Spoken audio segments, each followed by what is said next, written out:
1015 FM, 720 AM. KDON, the talk of Las Vegas. Ladies and gentlemen, welcome to the #1 professional wrestling radio show in Las Vegas. This is the Mark Hoke Show. The Mark Hoke Show.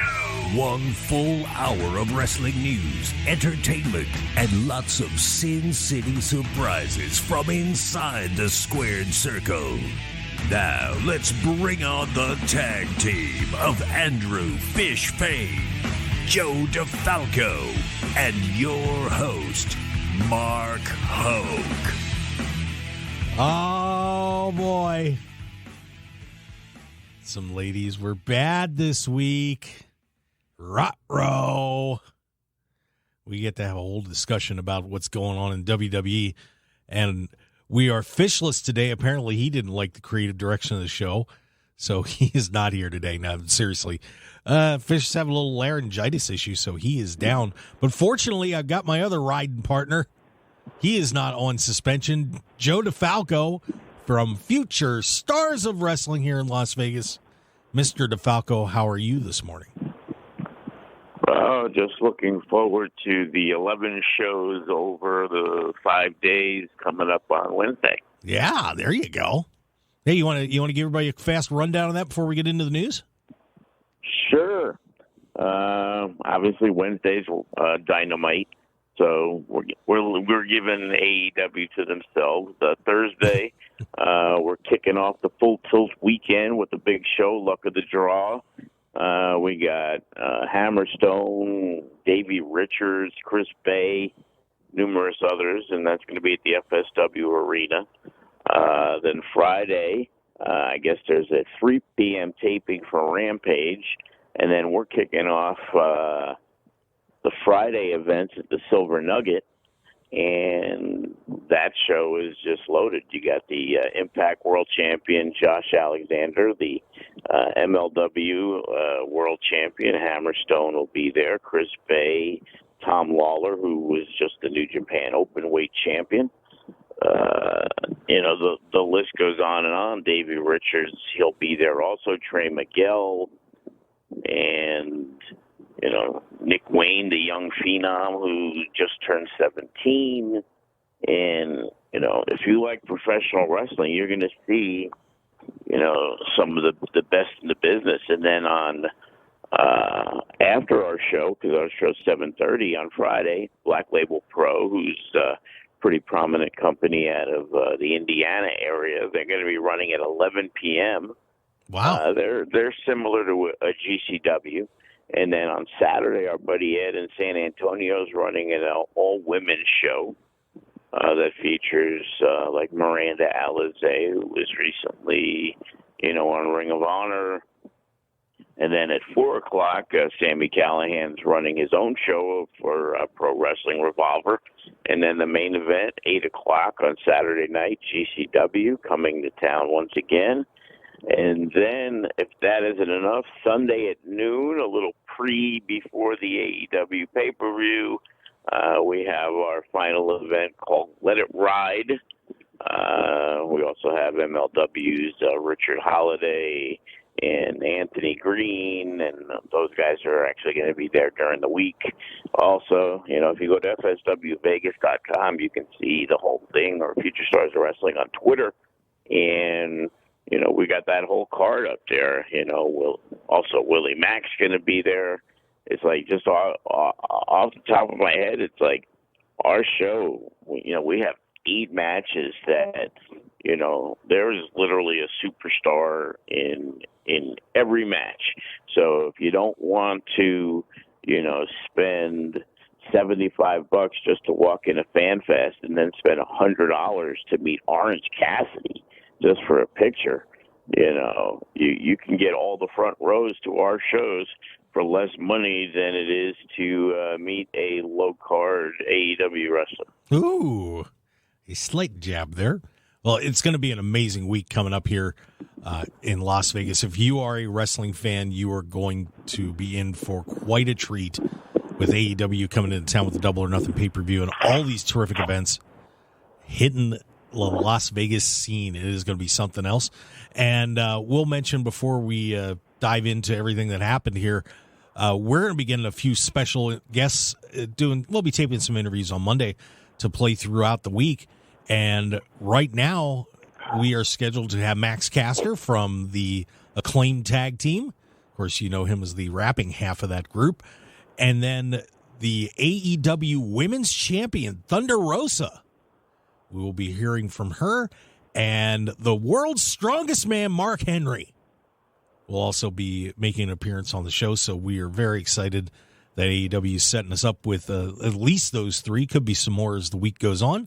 We shall see. But we want to thank AEW for their kindness to provide us with some talent for the show. That's going to be a lot of fun. And we're going to really enjoy this week. It's going to be something else. So, but Joe, I hope you can walk after this is all over, man. I'll tell you, it's difficult sleeping. It's like my mind's racing about like everything's got to go on, doing with the venue and dealing with the people and the insurance and the chairs and like today at 12:30 we have to head over to Silver Nugget, do some sound stuff because the guy who's actually running it doesn't get back into town until the day of the show. So It's like, just got to make sure everything is, running on all cylinders. All the events are going to be at the Silver Nugget, that is, are going to be aired on Fight TV, and then the FSW Network's actually running the Thursday and the Sunday show from the FSW Arena. And like I said, you got Chris Bay against Titus Alexander, who just came off a huge match against Will Ospreay, where Will put him over as like, wow, this kid is, some untapped talent from the West Coast, one of the best out there, and one of our main guys who's been with us for a very long time. Gregory Sharp gets the opportunity to work Davey Richards and Hammerstone's Wrestling QC, who just signed with MLW. So, the Thursday show's just as good. Richard Holiday, who just came off a match with Hammerstone and MLW. And so we're looking forward, those are the one thing is those weeks and those shows, I look forward to it, but you like want to get it. It's like, oh my God, it's 4 days away. We need to get this stuff done because there's just so much to do. Like that's the relief actually running the show. Yeah, I know. That is for sure. Well, some people that did not get relief were in the WWE staff this week. As, of course, the world has been buzzing about this all week long, and we'll give you the rundown on where everything stands at this point as Sasha Banks and Naomi, the women's tag team champions of WWE, well, they showed up at the Raw tapings, and we're told that there was going to be a six-pack challenge match the two of them would be involved in, and they apparently didn't like the idea very much, and Sasha got into it with Vince. And then Sasha got into it with one of the producers, and Sasha and Naomi took the women's tag team title belts, dropped them on John Laurinaitis' desk, and walked out of Raw right before the show was supposed to start. WWE proceeded to bury them on the show, and as the week has progressed, we get to SmackDown. Sasha and Naomi are suspended. They were removed. All their merchandise was removed from WWEshop.com. They have also been taken out of the opening for SmackDown. There's a lot of rumors going around about this whole thing, but unfortunately, it looks like Sasha and Naomi are in some major, major trouble here, and everyone is reporting this is not a work. This is legit. I have a lot to say about it, Joe. I'm going to let you fire first. Could you imagine, Joe, your talent walks in and says, we're not doing this, and drops your titles on the table before a show and walks out the door? Yeah, that would be one of the best stories that I ever created in FSW history. That, wow. WWE, they walked out during the show, and they announced it immediately that they walked out, unprecedented. Everything that WWE has done in this situation. And it's amazing that they got more publicity about what this happened than probably anything with Ronda Rousey and Charlotte Flair. It is could be turn out to be the greatest work in WWE's history. And we said creative doesn't have a lot, isn't very good anymore. I'll tell you, this is the best. Yeah, and what their beef was, and I probably should get into that a little bit more, was that Naomi was going to win this match, and she was going to challenge Bianca Belair for the Raw title. Then they were going to put Sasha against Ronda Rousey for the SmackDown title. And the issue that the ladies took was that you're devaluing the tag titles. You know, we were put into this. We agreed to it. We don't want to break up the tag team and screw up their momentum. That momentum, and by getting us put into singles matches and then losing, which was apparently the plan. So they were not happy about it, and you can blame WWE creative all you want on this, and say it was a bad idea if you want. Well, I'm actually crediting them because I don't believe. Again, I'm going to be as cynical as any wrestling person could be.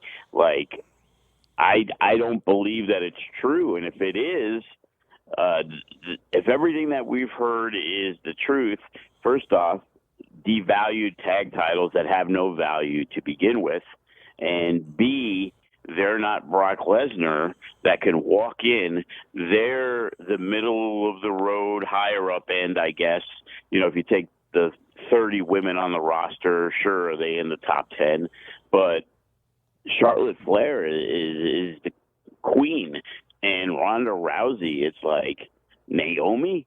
Like she's going to go in there. Sasha Banks, she's kind of walked out before to where I'm not sure when she has a complaint that it's going to register high on the list than when Bobby Lashley or Drew McIntyre or Randy Orton have a beef. So I don't know.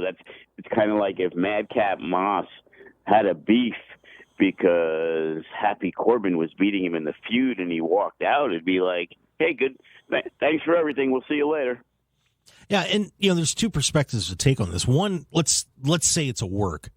Obviously, because when you look at the statements that WWE put out, I don't remember them ever going to this extent to really bury somebody like this. Never. I mean, even Matt when Hardy with the Lita thing. Yeah, I mean, even when Steve Austin walked out, the Rock cut a promo, but they didn't go to this extent and go crazy with it.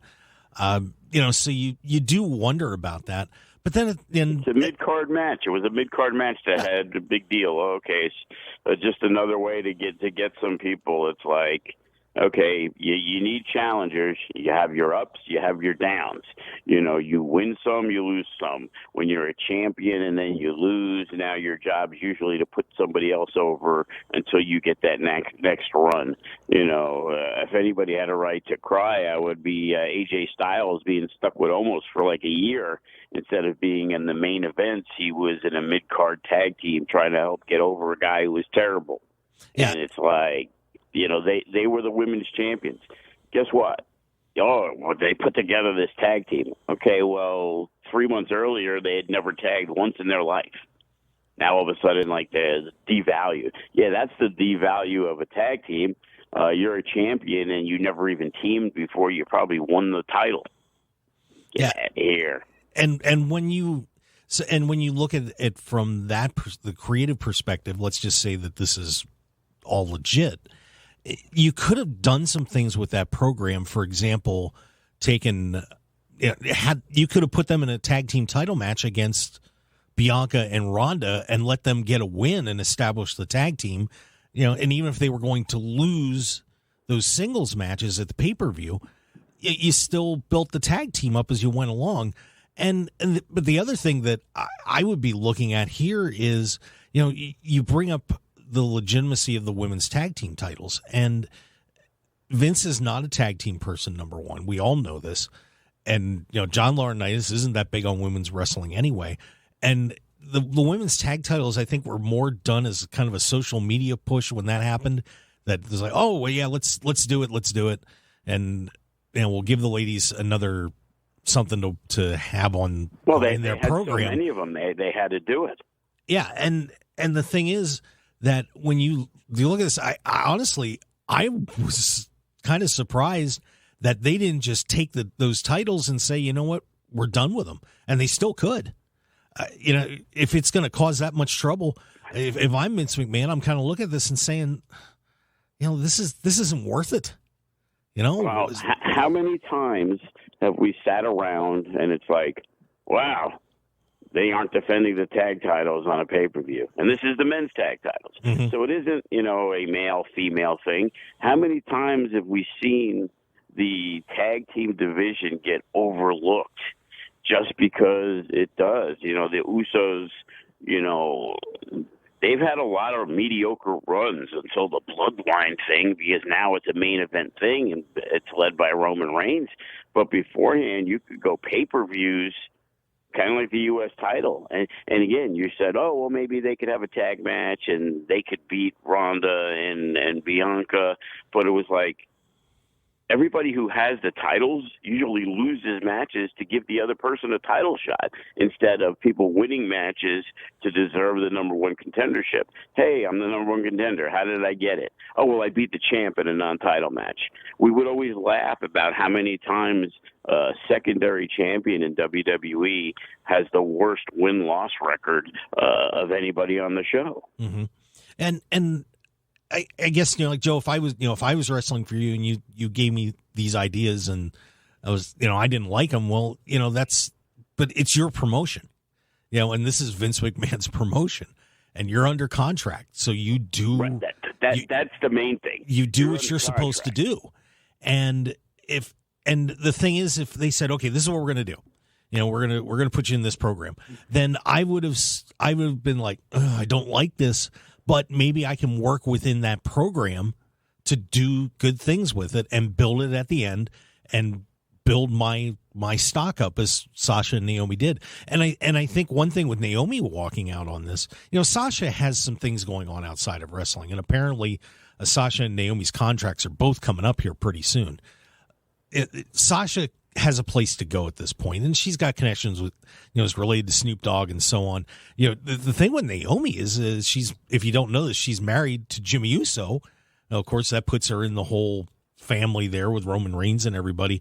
Man, that could have made some fallout for Jimmy too. And I don't know. I think he got DUIs and it didn't have a fallout. His wife leaving ain't gonna do nothing. Yeah, but I'm just throwing that out there that it puts an extra dynamic on that she's involved with the group that's in the main event. I mean, Mark Henry had suggested, I just saw that he said something on Busted Open Radio that, Jimmy should have come out and said something to Corey Graves during the SmackDown taping. I'm like, no, no. Well, yeah, that's probably next week when we realize it is a work. And again, until I know for sure it ain't a work, to me it's a work. But you say Sasha Banks, she has options. Does she have options? Well, who's Tessa Blanchard wrestling for? You get that reputation. Tessa Blanchard was considered by far, the best women's wrestler. Well, Sasha's acting right now. I mean, she's got an act. She has the role in The Mandalorian, and she's got some other connections. So I think she'd be able to branch out her acting career a little bit. But then, but of course, you get a reputation as being a diva. You're hurting yourself no matter what entertainment environment it is. So, I mean, this whole thing's just kind of a mess right now. And people were and the funny part was I saw a lot of people on Twitter that night when it happened were saying, "Well, good for them, good for them." They stood up to Vince. I'm like, you work for the guy. You do what he says, whether you like it or not. Go down through the roster of the WWE roster and honestly answer how many people on that roster are happy with what they're doing right now. I think when I looked at it, it was probably maybe 35, 40% tops.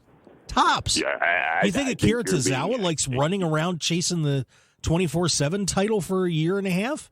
Of course he doesn't. Generous. When you say 35, 40%, you are being generous. Thank you. Anybody who in their right mind, Matt Riddle, Randy Orton, of course they're happy. When they find out they aren't winning the tag championships, they're not happy. They probably feel, hey, you know what? But business is business. Randy Orton's been doing it for 20 years, and he knows you win some, you lose some. All right, move on. But there's probably disappointment when they go into that meeting room and we find out. You know, like in my situations, like I would sit down with Randy Orton and say, "Hey, this is why we're doing it." Now, I'm hoping that that's what they do, because that's at least what puts other wrestlers at ease. You know, a lot of these guys, they want to know what's going on next, especially with my guys. Like, hey, what's going on? Hey, what are we doing this weekend? You know, I got a lot of, you know, even guys I've never really used before. Richard Holiday, like, hey, what's going on Thursday? What's going on Sunday? Hey, are you going to use me for this show? You know, everybody wants to know what they're doing, because the bottom line is it's an individual sport, and I'll call it a sport. It's individualism. And even though you know, I could make you the champion tomorrow. Thanks. If I feel like it, if I felt like it. You know what I mean? So it's like, you know, hey, I won the championship. No, you didn't. You were given the championship. You know, Scott Steiner once said something to me about Ric Flair. He was like, if my buddies ran the book, I'd be champion 15 times too. Big deal. That is a good point. That was Scott Steiner, because he had a beef with a lot of people back in those days. So, yeah, I just think this will be pretty interesting. But and of course there was apparently a lot of negative reaction in the locker room to it too. That, you know, and I think a lot of that comes from everybody is, you know, a lot of people aren't happy over there. You hear all these stories about morale's really down, you know, and a lot of people aren't happy with what they're doing in WWE either. They probably hate WWE creative in a lot of ways. And of course they do. Yeah, I'm not the champion. And if you're the champion, you'll love it. If you're not the champion, it doesn't matter. It's like, you know, unless your goal is to just be like Heath Slater and have a job, you know, how frustrating is it when you believe you're one of the best in the world and you're sitting home almost all the live events? Like, how many of these guys aren't brought to TV, but they're being paid? You know, I talked to an AEW friend, like, you know, I saw my guy Brian Cage yesterday. I'm like, hey, you going to be on the show this weekend? And he's like, oh, I'm not sure, you know. And it's like, so they re-upped his option. They've used him once for a Ring of Honor show. Right. And in talking to him, he was talking about, I'm like, hey, so what's up with Ring of Honor? You got any shows planned? Oh, they're talking about doing a pay-per-view in July. July? They did one like 2 months ago. So you decided to pay a guy a lot of money, and then his contract was up where you could have let him go, and you chose to keep him, to pay him a good amount of money to use him twice in a 5-month period. How does that make sense? Yeah, I would agree. I agree. Yeah, it is really, it's a really interesting situation, and one that I think is going to have a lot of fallout amongst the roster one way or another. And, you know, and I think everybody had better realize, though, that, you know, Vince is in charge. And when you sign on with WWE, if you haven't seen how Vince McMahon runs the company and you put your name on the line, you know what you're getting into there. You know what you're getting into. You know, sporadic creative things changing on a dime. You have to be ready for that. How are those Viking Raiders doing? Yeah, I mean, amongst many other people on the roster. All right, well, we are going to be headed to break here real quick, and when we come back, we've got more news. Of course, we have new unified tag team champions. We'll tell you about that, and a follow-up to what we were talking about on Sunday's show with a certain 73-year-old Hall of Famer as his in-ring return is apparently imminent.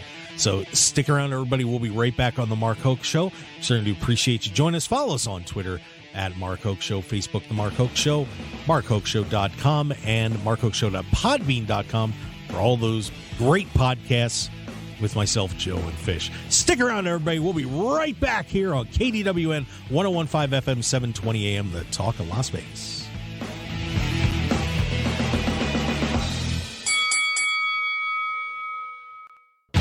Want more of The Mark Hoke Show? Follow us on Twitter at Mark Hoke Show, like us on Facebook at The Mark Hoke Show, and visit markhokeshow.com to keep up with everything happening with the show.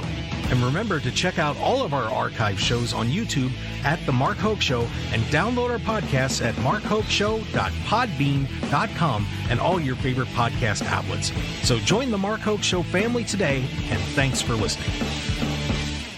101.5 FM, 720 AM, KDON, the talk of Las Vegas.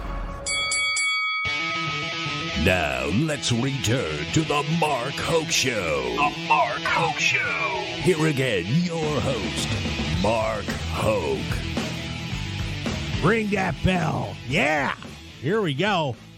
Second half hour of the Mark Hoke Show here on KDWN 101.5 FM, 720 AM, along with, we are, like I said, we are fishless today. No Andrew Fish Fane, but Joe DeFalco, of course, from Future Stars of Wrestling. Let him out. No, it was unfortunate. I don't know. I may have to go rescue him.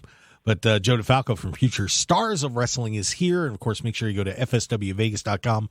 A ton of great stuff going on right around this AEW weekend with Double or Nothing. Going to be in town here for the pay-per-view and, of course, the TV tapings as well. I will be at all of them. So maybe you'll get to bump into me. It should be a lot of fun. Speaking of bumping around, we got new unified tag team champions, Joe. As for some reason on SmackDown, didn't do it on a pay-per-view, did it on SmackDown. The Usos defeat RK Bro and are now holding both sets of tag team titles. A slight amount of interference from Roman Reigns in the match. Joe, right decision, and where do we go from here? Well, it depends. It could be the right decision depending on where they go with RK Bro after this. You know, obviously they've established themselves. You know, there's no battle over who's the top tag teams in WWE. It's the Usos and RK Bro, so they have to follow that up. Now, getting Roman Reigns involved, you know, does that mean that we see a Riddle or we see an Orton? You know, people talking about, you know, Roman Reigns not going to be around for a few months. So is that when it's time to pull the trigger and you have to put the belt on somebody else? And I don't care how over Cody Rhodes is. It just seems so random that you would make Cody Rhodes. You'd have to build that really quick for him to take the title. But you already have a built-in storyline with Randy Orton, so that or even Riddle. But I just don't think that they would make that move with Riddle right now. If Randy Orton does it, I think the people would get behind it. It would be probably as one last run as the babyface champion. Then I guess it's the right decision because it's supposed to lead to something. You know, what does it lead to? A rematch and RK Bro win? Then it becomes the basic same thing of, you know, the 50-50 WWE booking. So, you know, like I said, unless if Randy Orton walks out of the WWE in 2 months as their champion, then I don't know. I would say no, it's not the right decision. Yeah, it does seem, and I've heard the rumors too that they're setting up some matches for Randy and Riddle to go after Roman, but Roman was supposed to be taking time off too. So I don't know. I can't imagine they're going to take the belt off Roman just yet. I really think they're building towards Roman and Cody having the big showdown at some point. But yeah, I don't know. I wasn't too thrilled with this idea, but the one thing that does intrigue me about this is, are they going to completely unify the tag titles and just have one tag team champion at this point? And there was a picture of a leaked belt online. Not sure if that was legit or not, but I have said that I think there should only be one champion. And, you know, maybe this is the time to just go ahead and do it. I don't know. But, the one thing with RK Bro is that team is just so over, and people love those guys together. You know, I don't know if it were me, I don't know if I'd want to break them up. You know? Well, it's like, so Monday Night Raw comes on tomorrow. Is anybody excited? Hey, RK Bro's on. They're going to be taking on the Viking Raiders. Like, who would care? Like, RK Bro would have to beat him in 3 minutes. It's like, obviously they're involved with the Usos. That makes them involved with Roman Reigns. So unless they're going to be doing, hey, and it's possible, Hell in the Cell, whatever they want to do, they could be creative because, WWE likes having 7 rematches on pay-per-views, in a 9-month period. But, like, now is the opportunity to really, everybody talks about making stars. Well, Orton's already a star. So him in a program with Roman Reigns, it seems to me like it would have a lot of legs in it. And, like, he's being bypassed as the guy because of Cody Rhodes. And it's like, well, what about The Rock? And who knows? Rock's running for president. I've been watching the Young Rock. So the election's coming up soon. Yeah, it'll be interesting to see where all these guys go on this. I personally wouldn't mind seeing one rematch on this, and then maybe taking it into a feud there. I don't know. I've enjoyed this feud, and honestly, I would have thought that this match, and given a little more time, maybe change it up a little bit, would have been a good main event at the last pay-per-view. So put him in Hell in a Cell. I'm okay with it, and and then take it from there, and we'll see what happens. But. Right, because it's like, you won't find a bigger fan of Drew McIntyre than me, but it doesn't seem like they've positioned him as the guy. For a while they talked about, Drew, and he's really been getting good pops, and a lot of people felt that he never really got the run because he was their champ during the pandemic, and he carried the company. So now the time should be to give Drew, the opportunity. And he stayed over. It isn't like he isn't. Like, for a little while, because, again, how over are you going to be when you're wrestling, Happy Corbin? But Orton's the only guy I could see, if they're going to take the belt off Roman Reigns in the next 3-4 months, that he's the only guy that could be the one to take it. Yeah, I would agree with you. It does seem like they might be setting Riddle up too for a surprise. So we'll see. It'll be fascinating to see where that goes. Yeah, I just don't perceive. There's always that time when you get that newer guy that they really got to build him up red hot, and Matt Riddle's not red hot as a singles wrestler. Yep. Yeah, well, and especially now that there's only one championship, because they were like, oh, well, they unify it and then they're going to break it up again. Well, it's 2 months down the line so far, and I haven't heard of any plans to, have a tournament to, make another new champion. So, yeah, well, we'll see where all this leads, and it's, of course, a lot of it's going to be in Roman Reigns' hands, so we'll find out. I still can't believe we're reporting this story, Joe. I am. And unfortunately you missed us talking about it last week, but we have the Nature Boy Ric Flair is returning to the ring. We saw the training videos. We mentioned it last week, and now it is coming to fruition during StarCast 5. It is Ric Flair down in Nashville on July 31st. Yeah, we haven't. Terry Funk in a wheelchair match. Oh, God. Except they both have to roll in on wheelchairs. Well, Terry's got dementia. You can't bring Terry in on this. Come on, man. There's got to be somebody else you could use on this one. But July 31st, under the guise of Jim Crockett Promotions, of course, this is Conrad Thompson's thing, that Ric Flair will be returning to the ring. Opponents have not been named. The rumor, at least at one point, is that he will be teaming in a 6-man match with FTR against the Rock and Roll Express and an unnamed opponent. That opponent for a little while was Ricky Steamboat, supposedly, but Steamboat turned it down. Of course, Steamboat's 69 years old. And when Steamboat was asked for comments on this, said, I just want to be, I had that little run with Jericho a while back, and I'm good. I don't want to tarnish anything. And actually, it was funny because Gerald Briscoe actually hopped in on this debate too and said, yeah, good for Ricky. At least somebody's got some values out there. And but this is too bad Dusty's not around. He would have been the guy. Yeah, that wouldn't have been a bad pick. I mean, Sting's still running around. You throw Sting in that match. Here you go. Here's my take on it, okay? Like, I get it. Ric Flair's 73 years old. Should he be wrestling? No. But Boogie Woogie Jimmy Valiant wrestles every weekend, and he's in his 70s, and I'm pretty sure Boogie Woogie ain't very good anymore. There's another guy who works like he used to work in Ring of Honor and GCW, and he never got that notoriety at all. Mike Jackson, I believe his name is, and he's wrestling at that age.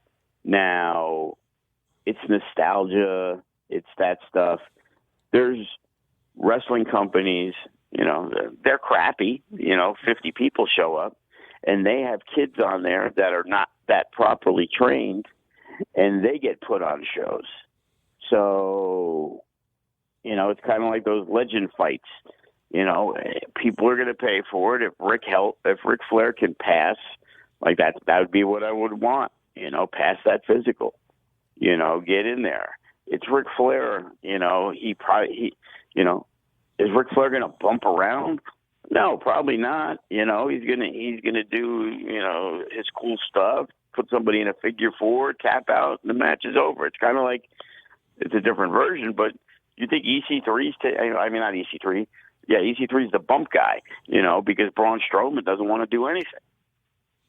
Yeah, I just, I understand why he wants to do this, but gosh, like I said, there's so many things Ric Flair could be doing right now with his life, and getting back in the ring at 73 years old. And he said, I don't need the money. It's not a money issue, because of course he had all those issues a while back, which kind of forced him back in the ring before. But the guy's got a pacemaker in his heart. I mean, this is just, I don't know. I think this is just to me, it's like a bait and switch. Like, I just don't think he's really going to do anything. It's just going to be, a nostalgia match. Again, how old's Ricky Morton and Robert Gibson? Yeah, they're both in their 60s too. They're supposedly on their retirement tour. But they just wrestled FTR. God, what was that, about 2 or 3 months ago, if I remember right? That they did that match. So that, I mean, I don't know. This is just, to me, it's a money grab. And it's something that I don't think Rick really needs to do. And but it was funny when I was speaking to Ken Thompson, who's on SportsX Radio here, and I was sitting with him. I asked him, you're an old time wrestling fan. Would you pay to see this? And he's like, yeah, I'll pay to watch it. I'm like, well, I guess there's my answer, huh? Of course they would. And you're talking Ken Thompson. What about all those people from Atlanta who grew up, and all the people that grew up? Like, when you talk about Steamboat, and you said, well, when he had that run with Jericho. But if you remember, it was 3-on-1. And it was probably a 70-year-old Jimmy Snuka in there. Mm-hmm. And I don't even remember who was the third guy. Oh, wow. That is a good question. Well, I'm going to have to look that up. I don't remember. Because it was an elimination match, and it was Snuka, somebody else, and Steamboat. And then Steamboat did so well, they ended up giving him a match at the next pay-per-view, and he did fantastic. But the point was the other two guys were really old. They didn't really do much. No, it didn't mess with anybody's legacy, So his legacy got way worse anyway after that, but still. It was Roddy Piper. Roddy Piper. There you go. Another guy who was very old and could not really work, but it was back in the day when they told stories and it wasn't about how athletic guys were. What is Roddy Piper going to do? Stick you in a sleeper hold? Right. Yeah. So, well, I guess we're going to. I think they could get through it. It definitely won't be in any of the match of the year publications.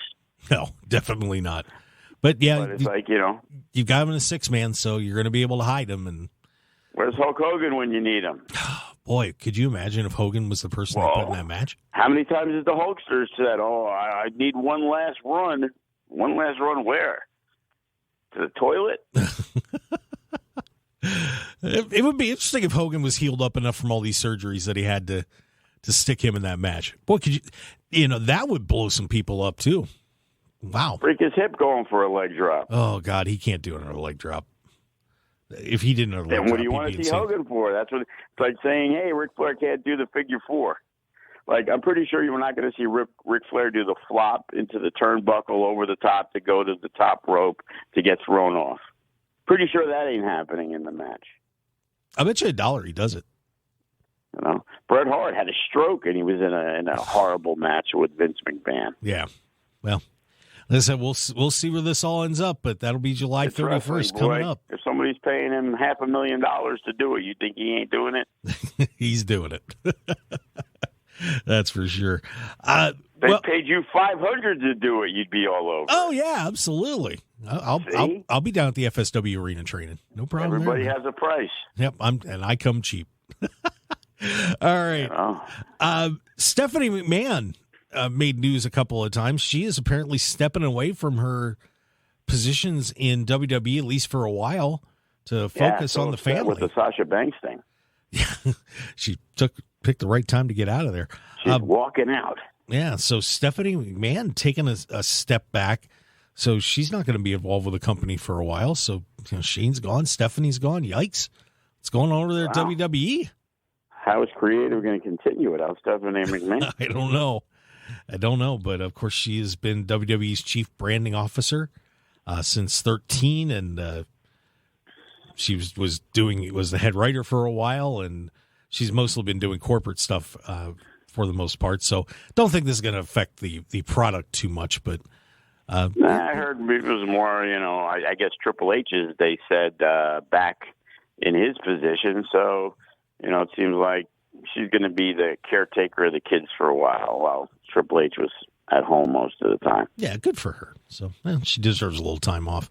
But there was one thing that she said in an interview that I wanted to get your thoughts on this. And she did an interview with Deadline.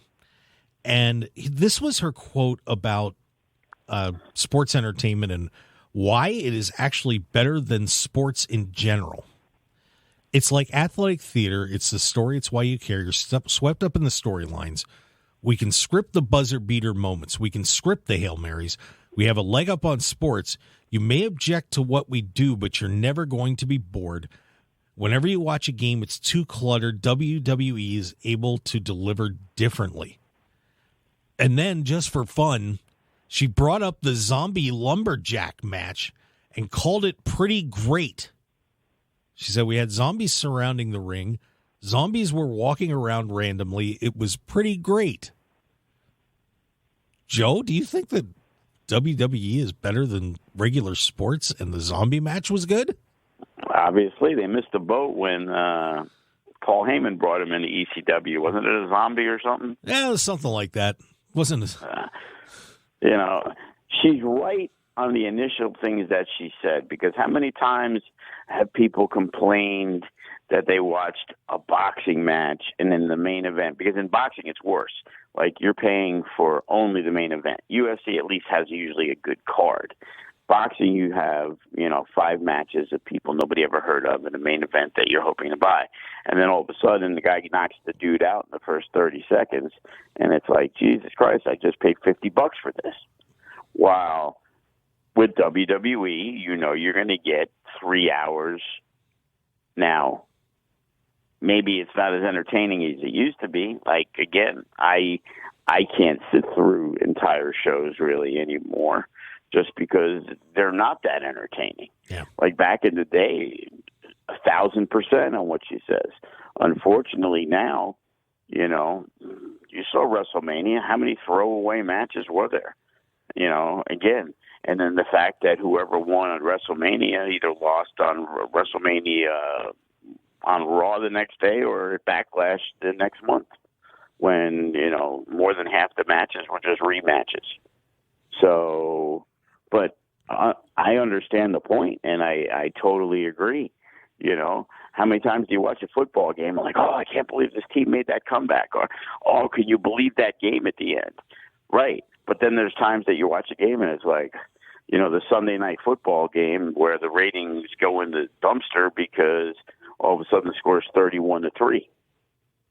Yeah, and to a point, I do agree with what she's saying that yes, we can build it to the climax that we want it to have, that everybody out there wants it to have. to have something exciting happening and have the storybook ending. But then when she goes off and says that, the zombie match, of course, that was that match with Damian Priest and The Miz where they had the zombies around the ring. I wouldn't even use that as anything. that was an unmitigated disaster, and The Miz actually got hurt in that match too. And that to me is the problem with WWE. I think they know what they should be doing, but the way that they try to get there sometimes just doesn't make any sense. And when they sit there and say, this zombie match was, when someone in charge says this zombie match was great, that was the worst match of the year by pretty much everybody's standards, it's like, come on. There's a disconnect there. That doesn't make any sense to me. So yeah, but everybody has different thoughts on the entertainment and what they like. Vince McMahon, as we've seemed to grow to learn, likes that poopy humor.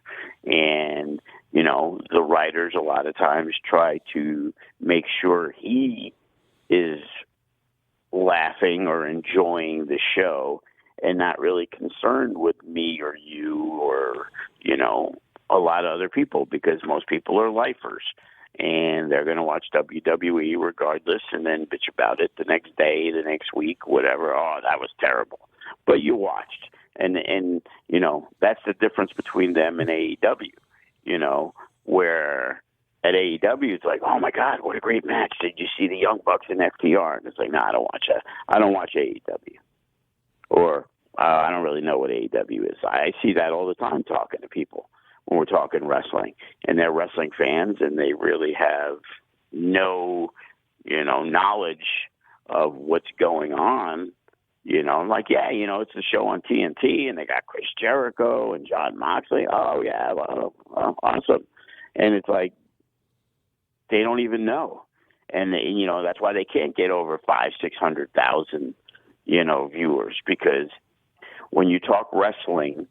Even the announcers, when they talk wrestling, it's always about some guy that was a WWE guy.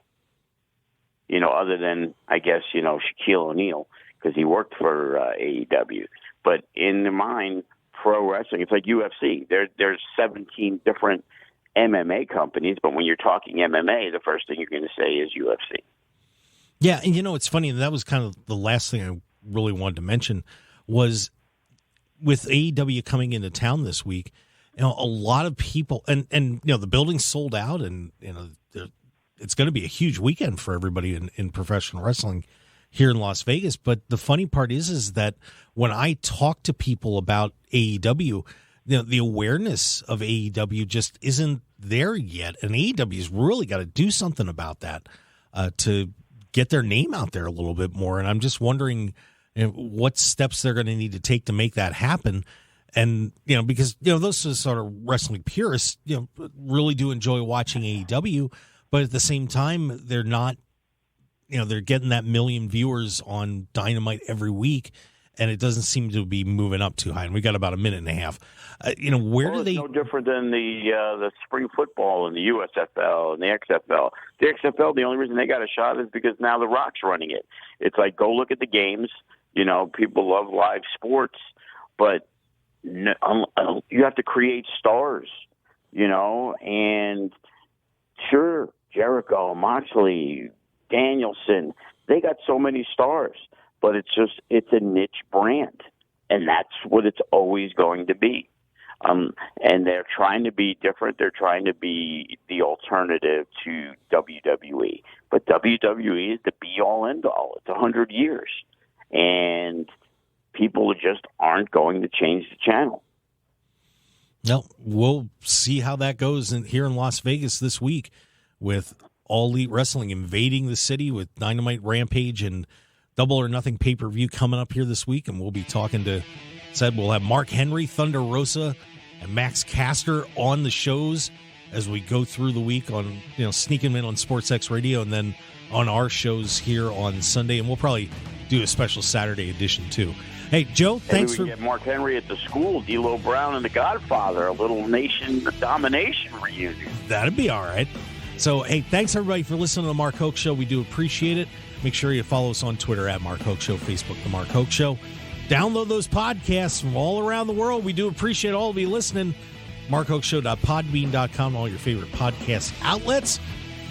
Las Vegas, we hope you have a terrific day, and we'll see you on Double or Nothing Day for sure next Sunday. Have a great afternoon.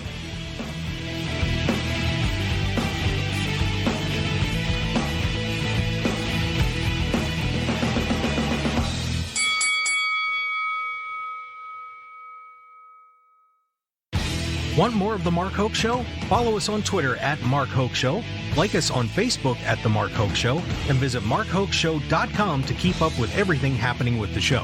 And remember to check out all of our archive shows on YouTube at The Mark Hoax Show and download our podcasts at markhoaxshow.podbean.com and all your favorite podcast outlets. So join The Mark Hoax Show family today, and thanks for listening.